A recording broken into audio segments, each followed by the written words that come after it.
Welcome to McPlum, simple solutions served daily. You begin by switching your workspace to 3D modeling so tools appear. This matters because the ribbon changes and primitives become available. Once done, set units and align the user coordinate system so extrusions go in the expected direction.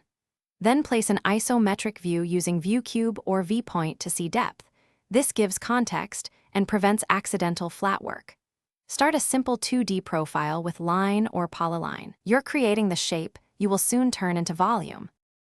Now you convert your profiles into solids using extrude for straight pulls, revolve for axis-based forms, sweep for path-following shapes, and loft when multiple sections define the body. As you build, use union to combine and subtract to cut.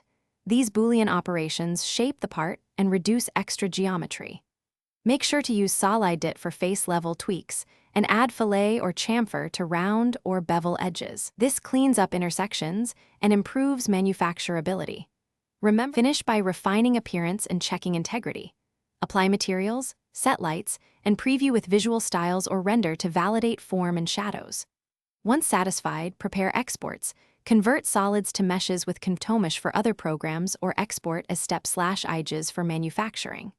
If something goes wrong, inspect for open profiles, overlapping edges, or inverted normals. These are common causes of failed Booleans or bad exports. If you still see errors, isolate suspect bodies and rebuild the problematic profile. This usually fixes stubborn issues. Thanks for watching. Stay juicy and subscribe.